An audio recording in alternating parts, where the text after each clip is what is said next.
Gold is one of the most popular instruments to trade, and I'm going to teach you how to buy gold here, sell gold here, and buy it back here, and do it all over again every single day. But let's get some basics down first. There are thousands of instruments to choose from. Most new traders, they'll zero in on finding the perfect strategy, which is important, but choosing the right market, the right instrument to trade is just as crucial. Early in my career, I was a bank trader at JP Chase, and I learned that the very best traders mastered one instrument, stuck to one single time frame, and honed one strategy. That's why the institutions assign specialists to each asset class, and it's advice every trader should follow. There's a method to their madness. So where is the best place for you to start? Well, most traders find that gold is their top choice. The spread, which is your cost of trading, is tight, the trends are strong, and the fundamental drivers are clear. In this video, I'm going to help solve the biggest challenge most new gold traders face, which is feeling overwhelmed by all the technical jargon and macro noise. By the end of this video, you have a roadmap covering the top ways to trade gold, 3 major drivers for gold prices, and a simple gold trading strategy that I will share at the end. So let's start with the 3 main ways to trade gold. It's basically CFDs, contract for differences, which trade 24 hours a day, 5.5 days a week. They have tight spreads and attractive margin. Gold futures, which are standardized, and mini contracts that are traded on the CME Globex. And then there's gold ETFs, which gives easy access without the futures margin, but are much more suited to investors. Now, each of these instruments have different point values. So it's one of the most important things to learn when you start off is how much profit or loss is each tick or dollar worth in your account. Now, this is important because it'll help you size your position and set your stops properly so you know exactly how much you want to risk in the market and how much each point is worth. Now, this may seem very complicated to you, but one of the great things is that a lot of the trading platforms now do this for you and provide this information for you. So let's go ahead and take a look at the charts so you can see what this means. Tradingview is a really great resource for new traders, and they offer it completely free for those of you that are getting started.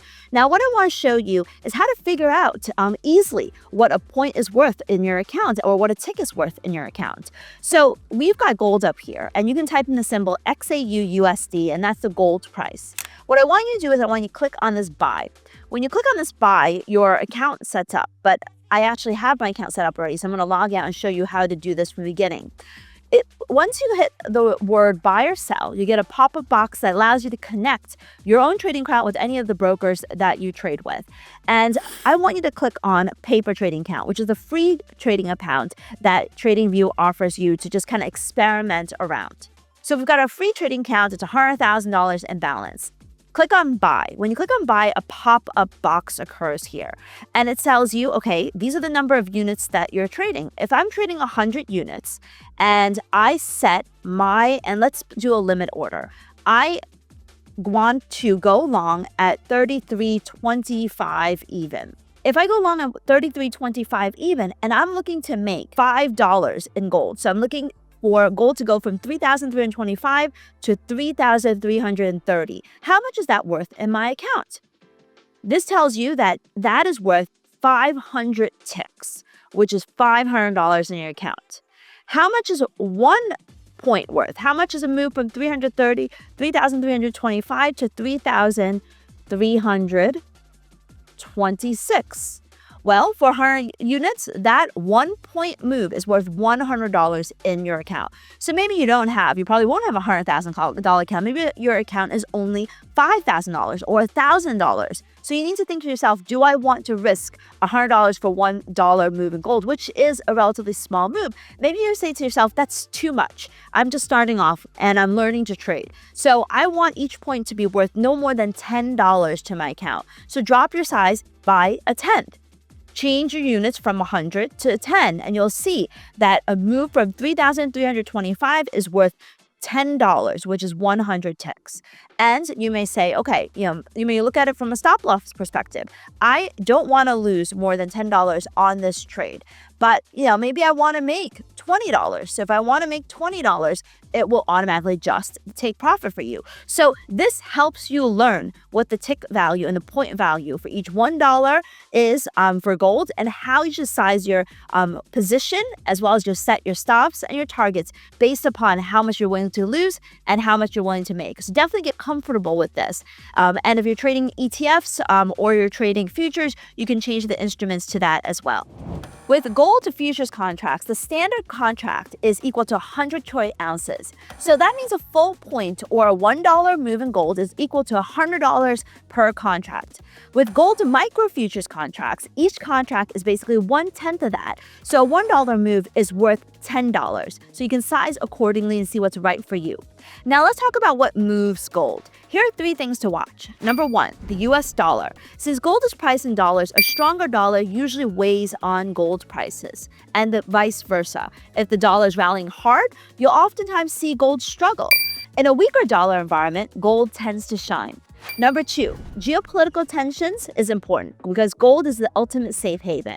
When conflicts flare or political instability arises, investors tend to flock to gold, driving its price up. Although those rallies can prove to be short-lived if a resolution comes swiftly. Number 3, interest rates. Because gold plays no yield, rising interest rates raises the opportunity cost of holding gold, and that typically pushes the price lower. Conversely, when rates fall, gold tends to be more attractive and its price generally climbs. So how can you trade gold? Here's a simple strategy that I want to share with you using the 4-hour chart. Okay, so the first thing we're going to do is we're going to add in 2 indicators, and these indicators are the simple moving average, SMA for short.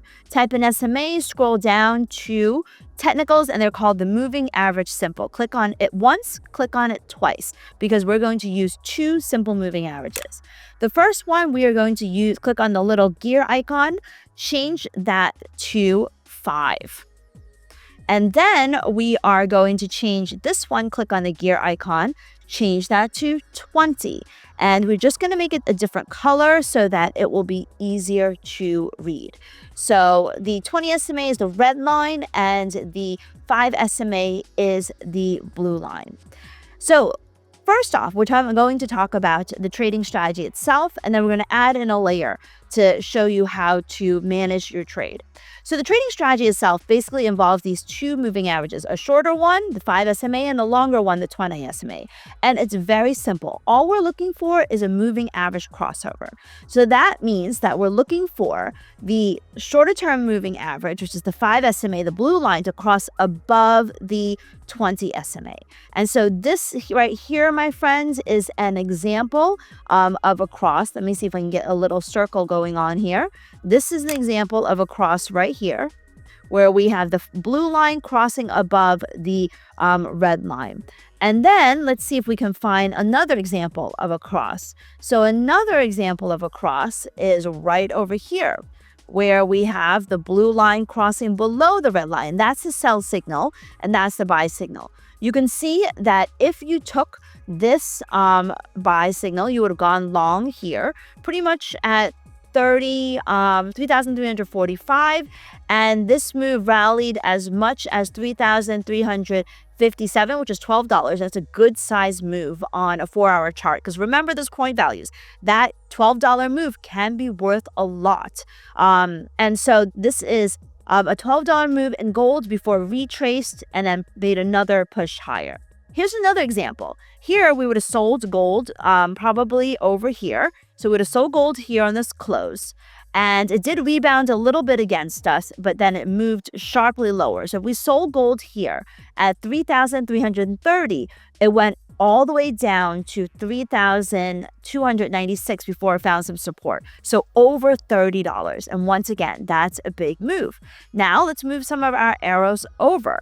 Here we have a short trade. Well, first we have a long trade, and that one just didn't work out. There will be winners, there'll be losers, that's fine. You would have been stopped out on this trade, and maybe you would have flipped back to the short trade because there's a sell signal and caught back some of those losses on this move down here.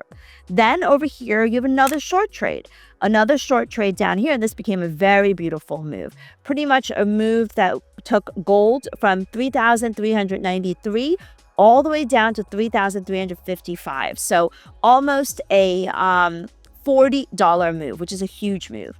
And this is another huge move. So a very, very simple trading strategy. So the next question you may have is, how do you manage this trade? Well, pretty much when you're trading a moving average crossover, the whole idea here is that if it crosses over to the downside like this, if we get a close back above the 20 simple moving average, the setup is wrong. It's over.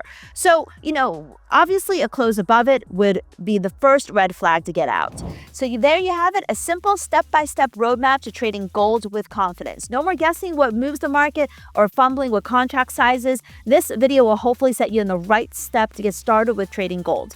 If you want to learn more about how to trade different instruments like this, please subscribe to our channel, hit the like button, and don't forget to join our free trading community and check out some of our favorite partners and brokers in the description of this video.